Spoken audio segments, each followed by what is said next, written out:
Seri ketiga Bukek Xiansu. Cinta Bernoda Darah. Audiobook, novel silat. Cerita, Ho Ping Hu. Bab 6. Suhu dan Ciok Tuako duduklah dan lanjutkan minum arak. Hidungku mencium bau harum wanita, tak boleh dilewatkan begitu saja. Suhu, bolehkah? Hohoha, kalau kau melihat dua orang gadis itu tentu kau akan membanjir air liurmu. Aku sudah tua, tidak butuh hal itu lagi. Pergilah. Tiba-tiba sesosok bayangan hitam yang jangkung melompat keluar dari ruangan itu, melesat ke arah pintu. Akan tetapi sia-sia Busin dan Xian Eng sudah melompat sambil memutar tubuh ke atas genteng lagi. Bukan main heran dan kuawatinya ketika mereka tidak melihat adanya Lin Lin yang tadi berjongkok di atas genteng. Kemana adik mereka itu? Namun mereka tidak sempat membingungkan kemana perginya Lin Lin karena pada saat itu, bayangan laki-laki jangkung yang keluar dari ruangan tadi sudah melesat naik ke atas genteng dan tahu-tahu di depan mereka telah berdiri seorang laki-laki muda yang berpakaian pesolek, bertubuh jangkung dan berhidung panjang. Muka yang tampan, namun membayangkan kekejaman. Laki-laki ini tersenyum mengejek melihat Busin dan Xian Eng mencabut pedang. Akan tetapi sepasang matanya bersinar-sinar ketika ia memandang wajah Xian Eng dan senyumannya melebar. Melihat wajah temanmu, nyawamu kuampuni. Lekas pergi dari sini dan tinggalkan temanmu ini untuk menemaniku semalam ini. Kata laki-laki jangkung yang bukan lain adalah Sumaboan itu kepada Busin. Dapat dibayangkan betapa marahnya Busin dan Xian Eng mendengar kata-kata yang amat menghina ini. Akan tetapi karena berada di atas rumah orang dan mereka merasa telah melanggar aturan, maka ia mempertahankan kesabarannya dan berkata, "Harap kau suka menahan mulutmu yang lancang. Lebih baik lepaskan adik perempuanku dan kami akan pergi dari tempat ini. Kami bukan maling, hanya tadi kami mengikuti seorang laki-laki berjenggot panjang yang telah merampas barang orang. Nah, kalau kau tuan rumah maafkan kami dan kembalikan adikku." Mendengar disebutnya laki-laki berjenggot merampas barang, seketika lenyaplah sikap main-main Sumaboan. Ia tidak peduli lagi akan ucapan tentang adik kedua orang ini. "Bagus, kalian mata-mata." Sekaligus ia menerjang maju dengan serangan yang dahsyat sekali. Busin dan Xian Eng cepat mengelak sambil melompat mundur dan memutar pedang, akan tetapi pada saat itu dari jendela yang terbuka menyambar angin pukulan yang hebat, yang sekaligus mendorong mereka roboh di atas genteng. Terdengar suara Itgan Kaiyong tertawa bergelak. Kiranya kakek inilah yang mendorongkan tangannya mengirim pukulan jarak jauh dari jendela ke atas genteng. Melihat betapa dua orang muda gemblengan seperti Busin dan Xian Eng dapat roboh dengan sekali terkena dorongan angin pukulan, dapat dibayangkan betapa saktinya raja pengemis itu. Busin dan Xian Eng kaget bukan main. Tubuh mereka tak dapat dicegah lagi terlempar ke bawah genteng dan biarpun mereka dapat mempergunakan ginkang untuk mengatur keseimbangan badan dan mencegah terbanting, namun sedikitnya mereka tentu akan luka-luka kalau saja tidak ada dua orang yang menyambar tubuh mereka. Ketika mereka memandang, kiranya yang menolong mereka itu adalah suami istri yang dikeroyok di rumah makan pagi tadi. "Adikku masih di atas," Xian Eng berkata. "Hush." Wanita yang tadi menyambar tubuhnya menarik tangan Busin dan Xian Eng berlindung dalam gelap. Mereka memandang ke atas dan apa yang tampak di atas membuat Busin dan Xian Eng seketika pucat, hati mereka berdebar penuh kengerian. Apa yang tampak oleh mereka? Bukan hanya Sumaboan yang kini berdiri di atas genteng, melainkan ada bayangan kedua, bayangan makhluk yang mengerikan sekali, bukan manusia bukan binatang melainkan tengkorak memakai pakaian hitam. Muka tengkorak putih dengan sepasang lubang mata hitam besar dan gigi berjajar kacau itu benar-benar amat menyeramkan tertimpa sinar lampu yang menyinar dari pinggir gedung, dari atas diterangi bintang-bintang di langit. Agaknya Sumaboan juga kaget melihat makhluk ini, terdengar ia berseru keras, "Suhu. Hek Giamlo di sini." Akan tetapi tiba-tiba ia terjengkang di atas genteng dan bayangan muka tengkorak itu berkelebat lenyap dari situ. Sebuah bayangan lain yang gerakannya seperti setan menyambar dari bawah, disusul bentakan Itgan Kaiyong. "Hek Giamlo mayat busuk, jangan lari kau." Sumaboan tidak terluka hebat. Dia merangkak bangun dan berdiri lagi di atas genteng, meraba bajunya dan dengan suara marah ia berseru. "Celaka. Hek Giamlo keparat, surat itu diambilnya." "Bagaimana, Kongcu? Apa yang terjadi?" Bayangan si jenggot panjang yang naik ke atas genteng. "Celaka, kita tertipu," kata Sumaboan. Tadinya dua orang bocah itu menuduh kita menangkap adiknya, ketika mereka dijatuhkan Suhu. Tahu-tahu muncul Hek Giamlo. Ia tidak berkata apa-apa, aku didorong roboh dan ketika Suhu muncul ia melarikan diri, kini dikejar Suhu. Akan tetapi surat itu tidak ada lagi di dalam saku bajuku. "Lihat, bajuku robek, siapa lagi yang mampu merampasnya secara begini kalau bukan Hek Giamlo?" Wah, sial betul. Tapi, tak usah khawatir, Kongcu. Kalau Ongya sudah mengejarnya, masa tidak akan dapat merampasnya kembali? Belum tentu. Belum tentu. Sumaboan menggeleng kepalanya, dia lihai sekali. Heran aku, siapakah dua orang bocah tadi? Apakah kaki tangan orang hitam?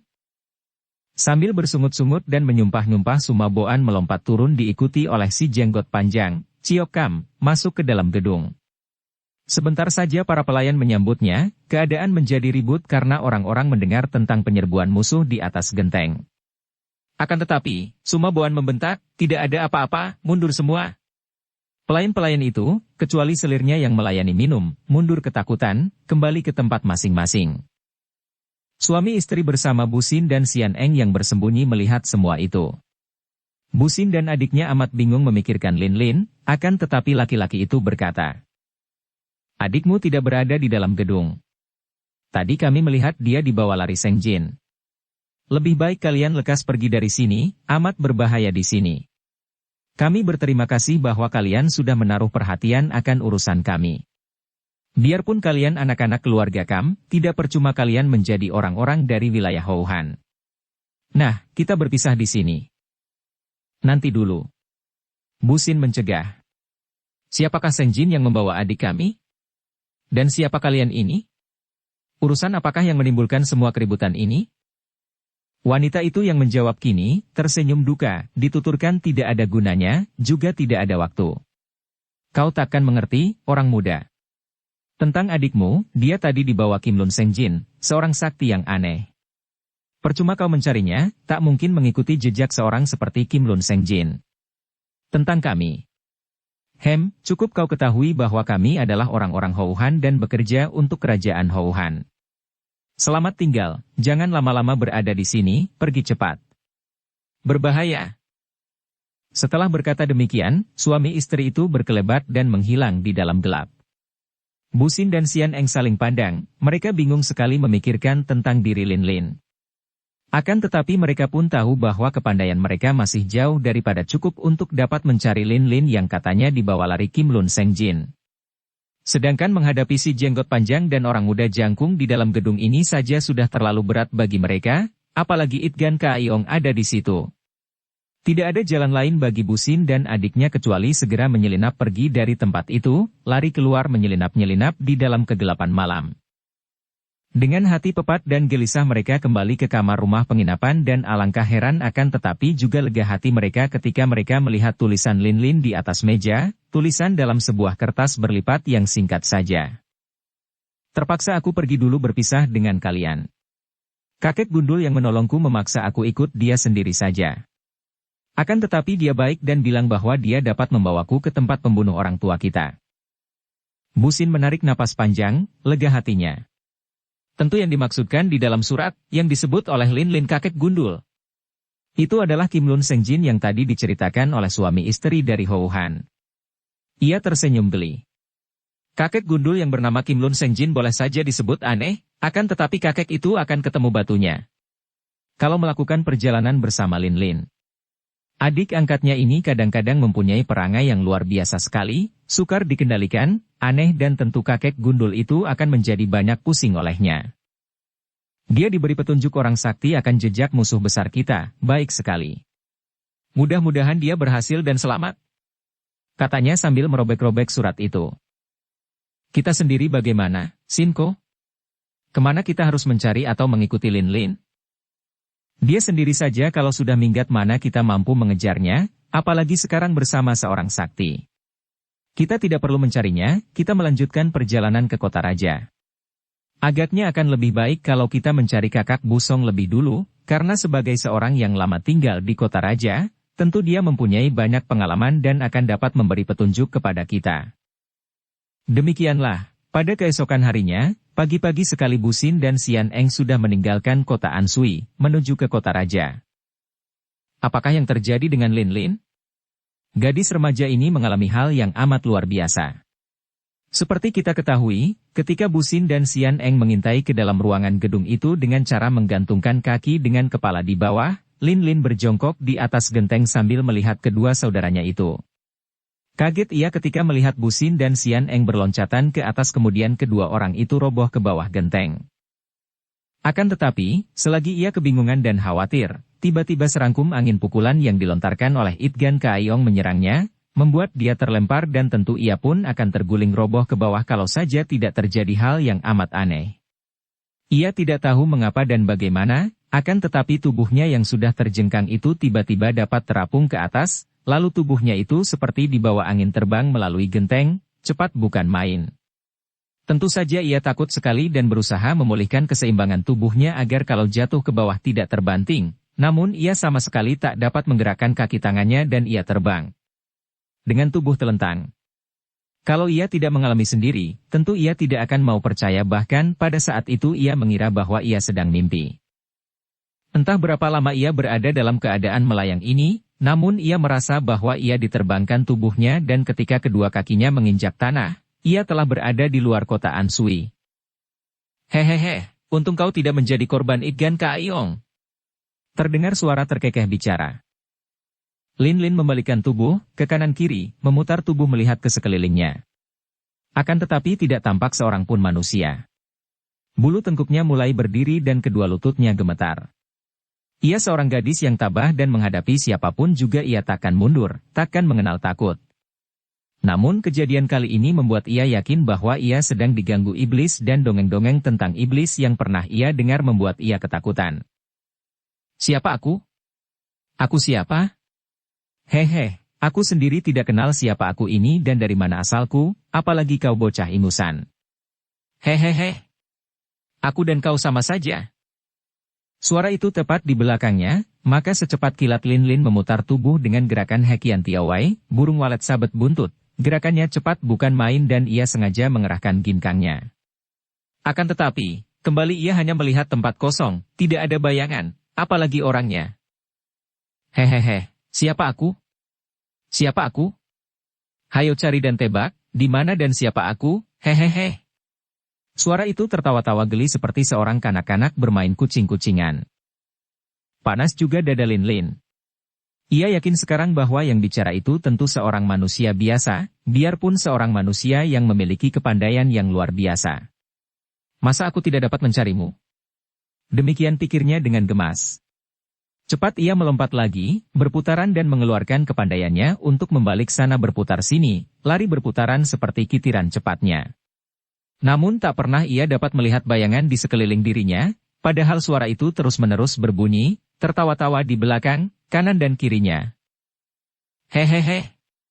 Kau seperti seekor anjing hendak menggigit buntut sendiri berputaran. Hehe. Lucu. Lucu. Lagi, Nona. Sekali lagi, lucu benar. Tentu saja Lin Lin tidak sudi berputar lagi, malah ia cepat berhenti dan membanting kakinya. Hampir ia menangis. Kau ini setan apa manusia? Kalau manusia perlihatkan dirimu. Kalau setan minggat dari sini, aku tidak butuh setan. Bentaknya sambil bertolak pinggang. Hehe, lebih baik jadi setan, biarpun selalu melakukan kejahatan akan tetapi memang itu kewajibannya. Kalau tidak melakukan yang jahat-jahat mana disebut setan? Setidaknya setan mengakui kejahatannya, sebaliknya manusia banyak yang pura-pura suci dan bersih, padahal lebih jahat dan kotor daripada setan sendiri. Hehe, Nona, aku di belakangmu, masa kau tidak dapat melihat? Lin Lin membalikkan tubuhnya dan tidak melihat apa-apa. Kau main kucing-kucingan? Aku tidak sudi main-main denganmu. Loh, aku di sini, lihat baik-baik. Lin Lin menurunkan pandang matanya dan benar saja. Di depannya berdiri seorang kakek yang tubuhnya pendek, hanya setinggi dadanya dan karena kakek itu tadi jongkok tentu saja tidak kelihatan. Sekarang kakek ini berdiri, kedua kakinya yang pendek itu tidak bersepatu, lucu sekali tampaknya. Badannya agak gemuk, kepalanya bundar seperti bola karet, licin tidak berambut sehelai pun juga. Tapi alisnya tebal sekali, dan rambut alisnya itu berdiri menjulang ke atas. Kumis dan jenggotnya panjang melambai sampai ke dada. Kedua daun telinganya lebar seperti telinga Arya Jilaihut dihiasi sepasang anting-anting perak. Melihat orang seperti itu anehnya, Lin Lin tak dapat menahan ketawanya. Hai Hik, kau ini golongan apa? Apakah pemain wayang? Lin Lin tertawa dan menutupi mulutnya. Memang dunia ini panggung wayang dan kita anak wayangnya. Bagaimana lakonnya dan apa peran apa yang harus kita pegang terserah sang sutradara.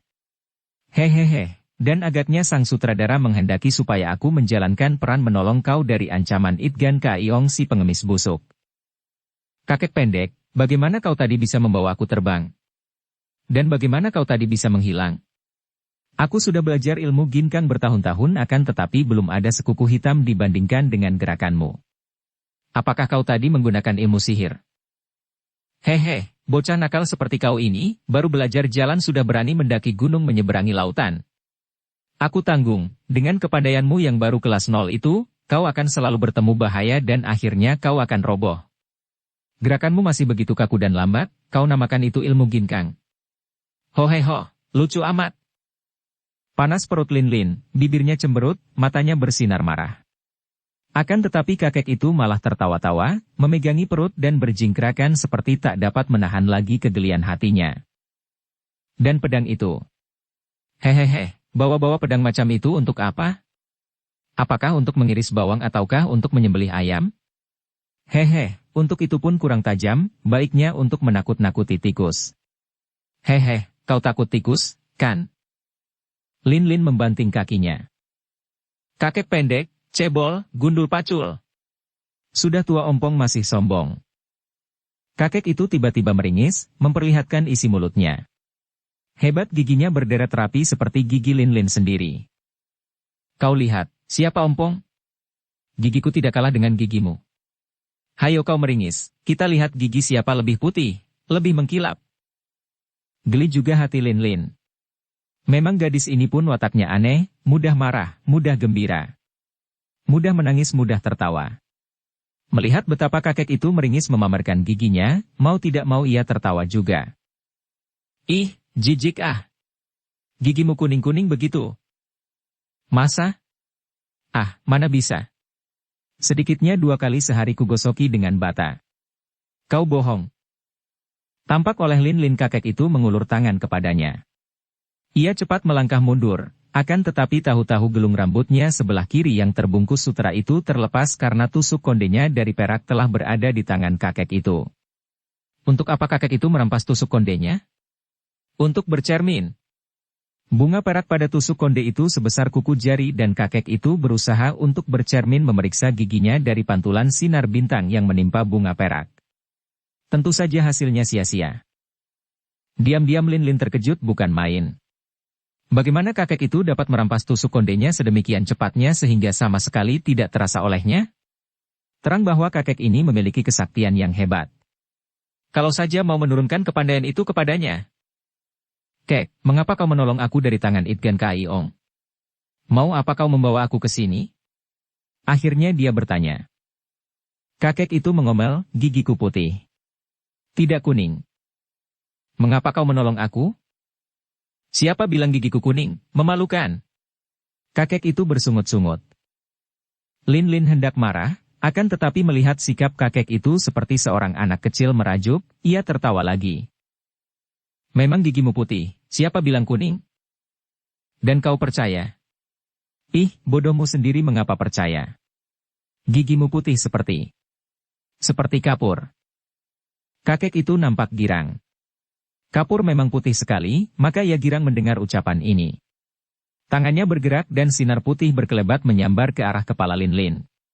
Gadis ini tak sempat mengelak, ketika ia meraba gelungnya, tusuk konde itu sudah berada di tempatnya lagi dan ia sama sekali tidak merasakannya.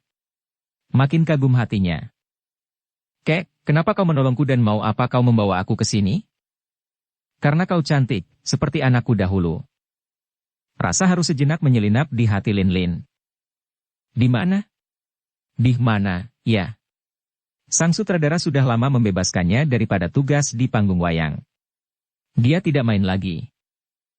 Makin terharu hati Lin Lin. Anakmu sudah mati? Kakek itu tidak menjawab, melainkan tertawa lagi. Kau gadis bangsaku, hehe, tak salah lagi. Karena itu aku suka kepadamu, aku menolongmu, dan kalau kau mau, biar ku beri bekal padamu agar kelak tidak ada orang berani menghinamu. Aku bangsamu? Bangsa apa, kek? Lihat hidungmu, cobakan sama dengan hidungku. Juga gigimu, sama dengan gigiku. Kau bangsa Hitan, tidak salah lagi. Otomatis, terpengaruh oleh ucapan itu, Lin Lin memandang ujung hidungnya. Tentu saja, biarpun kedua matanya sampai juling ke tengah semua, tetap saja ia tidak berhasil memandang hidungnya sendiri. Apalagi memandang giginya. Betapapun juga, ucapan ini menusuk perasaannya, membuat jantungnya berdebar tegang. Dia terang bukan anak keluarga Kam karena ia hanya anak pungut. Ayahnya atau siapapun juga tidak pernah memberitahu kepadanya, siapa gerangan ayah ibunya yang sejati. Karena ini pula ia amat ingin bertemu dengan Busong, anak sulung ayah angkatnya itu, karena ia menduga bahwa Busong tentu tahu akan hal dirinya. Sekarang mendengar kakek ini menyatakan bahwa dia bangsa Hitan, biarpun ia tidak bisa percaya dan tidak percaya, hatinya berdebar juga. Akan tetapi, yang paling menggirangkan hatinya adalah pernyataan kakek itu hendak memberinya bekal kepandaian. Kau betul-betul hendak mengajarku ilmu kepandaian, kek? Wah, terima kasih sebelumnya. Aku amat membutuhkan itu, untuk mengalahkan musuh besarku. Hehe, tiada musuh besar di dunia ini yang lebih besar daripada nafsu sendiri. Siapa musuh besarmu? Sayang, aku sendiri tidak tahu, kek. Lin Lin menggeleng kepalanya. Ayah angkat dan sekeluarganya dibunuh orang yang tidak dikenal. Ibu angkatku hanya meninggalkan ucapan terakhir bahwa musuh besar itu bersuling. Tiba-tiba kakek itu melompat tinggi sekali, lenyap dari depan Lin Lin.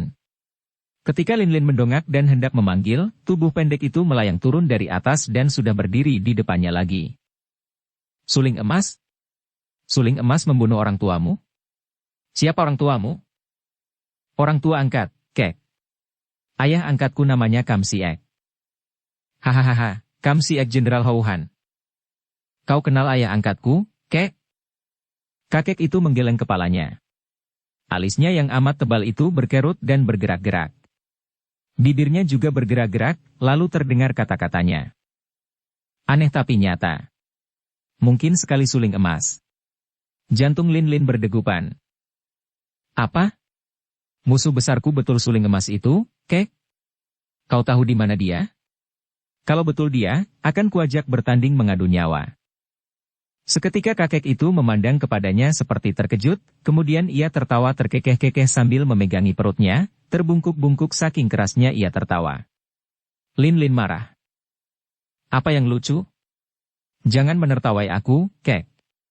Tak enak melihat kau tertawa, gigimu kuning. Seketika kakek itu berhenti tertawa. Apa kau bilang? Gigiku putih seperti kapur. Kata Lin Lin tersenyum. Nah, jangan tertawa saja, apa sih yang lucu? Kau hendak bertanding dengan suling emas?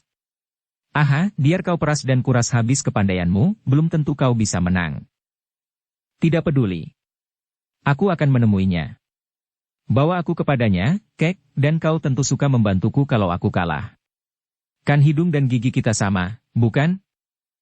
Betul, betul. Kita sebangsa, sesuku, aku akan bantu aku. Awas dia kalau berani ganggu kau. Senang hati Lin Lin. Ia berhutang budi kepada keluarga Kam, dan jalan satu-satunya untuk membalas budi, hanyalah membalaskan dendam keluarga itu. Tapi aku tidak bisa meninggalkan kedua kakakku begitu saja, kek. Mereka tentu akan gelisah dan mencariku kemana-mana. Kalau Jenderal Kam ayah angkatmu, mereka tentu saudara-saudara angkat pula, bukan? Kenapa repot-repot? Ih, jangan gitu, kek. Biarpun saudara angkat mereka itu baik sekali kepadaku, seperti kepada adik kandung sendiri. Baiklah, mari kau bonceng di punggungku, kita meninggalkan pesan di kamar mereka. Lin Lin maklum bahwa kakek itu adalah seorang yang sakti, aneh, dan sikapnya masih kekanak-kanakan. Tanpa ragu-ragu dan sungkan-sungkan lagi ia lalu melompat ke punggung kakek itu dan di saat berikutnya ia harus memegang pundak kakek itu kuat-kuat karena tubuhnya segera melayang seperti terbang cepatnya. Setelah menulis sepucuk surat untuk Bu Xin dan Xian Eng, Lin Lin lalu pergi keluar kota Anshui bersama kakek itu. Mereka kini berjalan dan bercakap-cakap. Lin Lin disuruh mengerahkan kepandaiannya, akan tetapi ia melihat betapa kakek pendek itu berjalan seenaknya saja di sebelahnya akan tetapi tak pernah tertinggal. Kalau merayap seperti keong begini, kapan bisa sampai di sana? Kakek itu bersungut-sungut. Kau maksudkan sampai di tempat suling emas, kek? Di mana lagi? Bukankah kita mencari dia? Tapi kau harus belajar ilmu pukulan lebih dulu untuk menghadapinya. Mari! Kakek itu menyambar tangan Lin Lin dan tiba-tiba Lin Lin merasa betapa larinya menjadi cepat bukan main, 2 kali lebih cepat daripada biasanya. Menjelang pagi mereka berhenti di sebelah hutan yang kecil tapi amat indah. Bermacam bunga memenuhi hutan. Musim semi kali ini benar-benar telah merata sampai di hutan-hutan dan membiarkan 1001 macam bunga berkembang amat indahnya. Hehe, bagus di sini. Kita main-main di sini. Kakek itu cepat sekali memilin akar-akar pohon menjadi tambang dan beberapa menit kemudian ia sudah berayun-ayun, duduk di atas sepotong kayu yang diikat dan digantung oleh 2 helai tambang pada cabang pohon. Persis seperti anak kecil main ayun-ayunan. Melihat kakek itu main ayunan sambil tertawa-tawa gembira, Lin Lin menegur, "Kek, katanya hendak mengajar ilmu kepadaku? Aku sedang mengajarmu sekarang. Kau lihat baik-baik." Lin Lin mengerutkan alisnya. Celaka sekali, kakek ini main-main selalu. Masa ia akan diajari main ayunan? Kalau saja ia tidak menyaksikan dan membuktikan sendiri betapa kakek itu dapat lari seperti terbang, memiliki gerakan tangan yang luar biasa cepatnya ketika meminjam tusuk kondenya, tentu ia tidak percaya bahwa kakek ini seorang sakti. Jangan-jangan kakek ini hanya mempunyai kepandaian lari cepat saja, dan hendak mempermainkannya. Betulkah dia orang sakti? Kenapa begini? Tidak bersepatu, pakai anting-anting seperti perempuan, dan wataknya seperti anak kecil. Kek, kau ini sebenarnya siapakah? Namamu saja aku belum tahu. Hehe, aku pun belum tahu namamu. Apa sih artinya nama? Waktu lahir kita tidak membawa nama, kan? Lin Lin tidak mau pedulikan lagi filsafat yang aneh-aneh dari kakek itu. Kek, namaku Lin, Shiku tentu saja. Lin Lin hendak mengatakan Kam, akan tetapi kakek itu sudah mendahuluinya. Tidak ada karena kau bukan Shikam. Aku siapa, ya? Orang-orang menyebutku Kim Lun Sengjin. Gagah namaku, ya? Hehe, Kim Lun adalah roda emas. Nah, ini dia. Ketika tangannya bergerak dan tahu-tahu ia telah mengeluarkan sepasang gelang emas. Disebut gelang bukan gelang, karena tengahnya dipasangi ruji-ruji seperti roda. Garis tengahnya 1 kaki. Agaknya sepasang roda emas ini tadi disembunyikan di balik baju. Seperti ketika mengeluarkan tadi, sekali bergerak roda itu sudah lenyap lagi. Begitu cepatnya seperti sulapan saja. Namaku roda emas, memang hidup ini berputaran seperti roda. Cocok sekali, kan? Heh, Alin, apakah kau sudah memperhatikan pelajaran ini? Lin Lin terkejut, juga geli mendengar ia dipanggil Alin. Ketika mengeluarkan sepasang roda atau gelang tadi, amat cepat. Akan tetapi apakah benda-benda itu merupakan senjata? Andai kata dijadikan senjata, tadi pun tidak dimainkan. Kakek itu tiada hentinya berayun, bagaimana bisa bilang memberi pelajaran? Pelajaran yang mana, kek? Hei! Hidung dan gigimu bagus, 100% hitam, tapi otakmu sudah ditulari kebodohan orang kota. Lihat baik-baik. Lin Lin melihat baik-baik. Baru sekarang ia mendapat kenyataan bahwa kakek itu bukanlah berayun sembarang berayun. Tubuhnya sama sekali tidak tampak bergerak, kakinya tidak dipakai mengayun, akan tetapi tambang itu terus berayun seperti ada yang mendorong. Anehnya, kadang-kadang ayunan itu terhenti di tengah jalan, baik sedang terayun ke belakang maupun sedang terayun ke depan. Dengan duduk di ayunan mampu menghentikan gerakan ayunan, inilah hebat, seperti main sulap saja. Nah, kau sudah lihat sekarang. Untuk dapat berayun begini, kau harus memiliki ilmu Hongin Bankin, awan kosong selaksakati. Biarpun kosong, namun mengandung tenaga laksaan kati biarpun berat dan kuat, namun kosong. Inti pelajaran ini kelak dapat membuat tubuhmu menjadi ringan atau berat menurut sesukamu, dan lari terbang bukan menjadi lamunan kosong lagi. Mulailah Lin menerima gemblengan dari kakek aneh itu. Kim Lun Sengjin adalah seorang sakti yang jarang muncul di dunia Kang Ou, selalu bersembunyi dan tidak suka mencari perkara. Orangnya aneh. Selalu bergerak sendiri, tidak mau terikat oleh perkumpulan atau oleh negara. Munculnya tiba-tiba, akan tetapi selalu meninggalkan kesan mendalam pada para tokoh Kang Ou, dan biarpun tidak ada orang yang dapat menduga sampai berapa dalamnya ilmu kakek ini karena ia tidak pernah mau melibatkan diri dalam pertandingan dan permusuhan, namun mereka itu yakin bahwa kakek ini tak boleh dibuat main-main. Bahkan Tian Teliokoai, si 6 jahat atau 6 setan dunia sendiri tidak berani main-main terhadap Kim Lun Sengjin. Pada masa itu, dunia Kang Ou hanya mengenal Tian Teliokoai dan para ketua partai persilatan besar sebagai tokoh-tokoh yang memiliki kesaktian. Akhir-akhir ini muncul Suling Emas sebagai tokoh sakti yang termuda. Namun diri Suling Emas ini diliputi penuh rahasia dan jarang sekali Suling Emas keluar memperlihatkan diri. Keadaannya penuh rahasia, dan ia boleh dijajarkan dengan orang-orang aneh lain, yaitu Kim Lun Sengjin, Bukek Xiansu, dan seorang aneh lain yang hanya dikenal dengan sebutan Gan Lopek. Tentu saja Bukek Xiansu berada di tingkat paling tinggi, bukan hanya karena usianya, namun juga karena belum pernah terdengar ada tokoh yang melebihi kesaktiannya daripada kakek ini. Lin boleh dianggap beruntung dapat menarik hati Kim Lun Sengjin karena kakek sakti yang aneh ini selamanya tak pernah mau menerima murid. Dengan amat tekun gadis ini menerima latihan ilmu meringankan tubuh yang hebat, yaitu Hong In Ban Kin yang sekaligus merupakan Wei Kang yang luar biasa. Di samping ini, juga kakek aneh itu menurunkan ilmu silat yang disebut Hong In Liusan, awan kosong mengurung gunung. Kim Lun Sengjin agaknya takut bertemu orang, ia membawa Lin merantau ke gunung-gunung dan hutan-hutan, kadang-kadang mereka berlatih di pinggir sungai yang amat sunyi. Aneh dua orang ini, seorang gadis remaja seorang lagi kakek tua, tiap hari mereka cekcok, tapi Lin selalu membuat kakek itu mengalah karena gadis inilah yang dapat menyenangkan hatinya dengan wataknya yang lincah serta terutama sekali dapat menyenangkan perutnya dengan masak-masakan yang lezat. Lin pandai sekali mengambil hati kakek itu dengan panggang daging binatang hutan yang lezat. Dari kakek ini ia mengenal pula banyak tokoh sakti dalam dunia persilatan.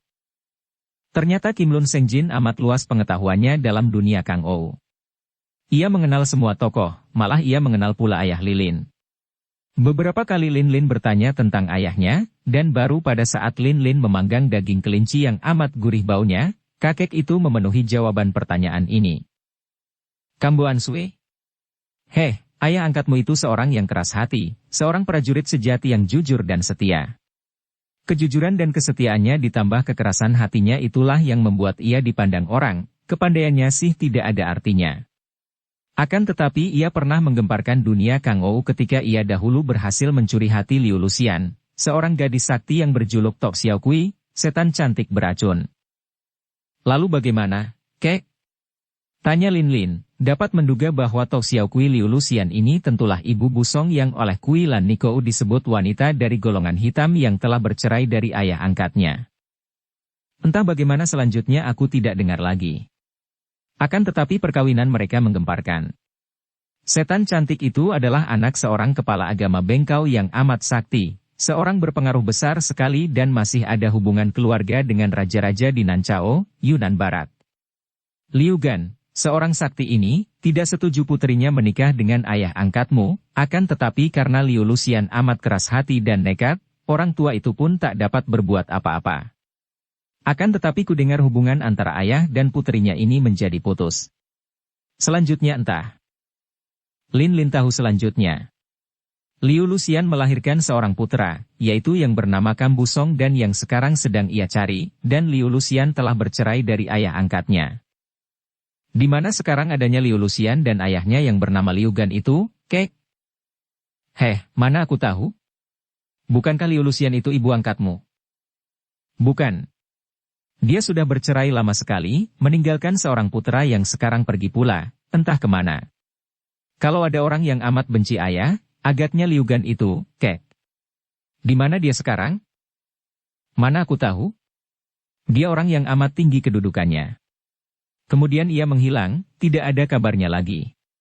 Pula, aku tidak ada hubungan dengannya, aku pun tidak sudi menyelidiki. Dia orang. Orang golongan hitam, aku takut kedua tanganku menjadi hitam juga kalau berhubungan dengannya. Daging itu sudah matang. Kim Lun Sengjin menelan air liurnya dan dengan lahap ia menyambar daging paha kelinci yang diangsurkan Lin Lin terus diganyang panas-panas. Wah, kau hebat. Heran aku, kenapa kalau aku yang memanggang tidak bisa begini sedap dan gurih? Tanganmu memang luar biasa. Katanya sambil menikmati daging panas. Lin Lin tersenyum.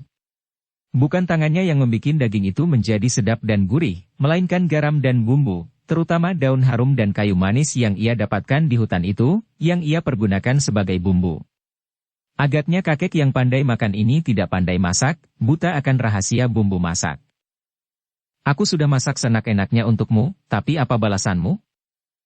Ih, bukankah aku setiap hari melatihmu dengan ilmu-ilmu itu? Segala ilmu Hong In, awan kosong, agaknya juga kosong gunanya. Apa artinya kalau dipakai menghadapi musuh besarku, si suling emas?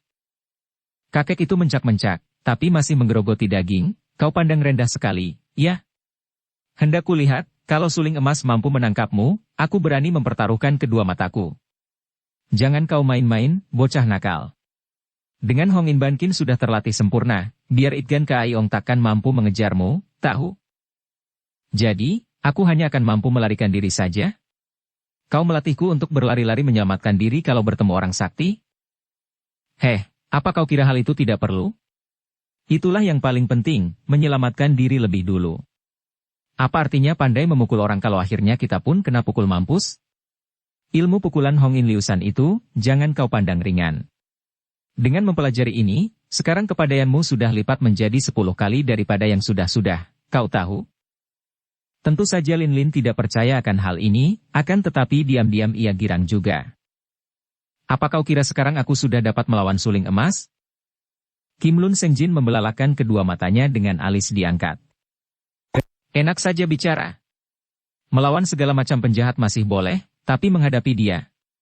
Kau kira orang macam apa suling emas itu? Orang apa sih dia? Bagaimana kepandaiannya? Dia sih orang biasa saja, tapi ilmu kepandaiannya hebat. Sukar dipegang ekornya. Dia orang yang seperti juga aku, tidak mau berdekatan dengan keramaian. Selalu bekerja dengan diam-diam secara rahasia. Aku sendiri pun hanya mengetahuinya sebagai suling emas, orang muda yang amat lihai, tapi siapa dia sebetulnya tidak ada orang tahu. Entah dari mana datangnya, hanya dunia Kangou mengenalnya selama 7-8 tahun ini. Kenapa kau mengira bahwa mungkin dia yang membunuh orang tua angkatku, Kek? Orang macam dia itu bisa berbuat apa saja. Pendeknya, tidak ada yang mengherankan andai kata mendengar pada suatu hari bahwa suling emas membunuh kaisar, atau membunuh ketua Kunlun Pai. Sepak terjangnya tidak dapat diikuti orang. Mungkin orang tuamu dibunuhnya karena ada kesalahan terhadapnya, mungkin juga karena sikap ayahmu terhadap kerajaan, ataupun karena urusan lain, siapa bisa tahu? Kek, apakah dia benar-benar lihai? Kau takut terhadap suling emas? Kakek itu mencak-mencak lagi, tulang kelinci yang sudah tak berdaging lagi digigit pecah dan disedot sumsumnya. Takut apa?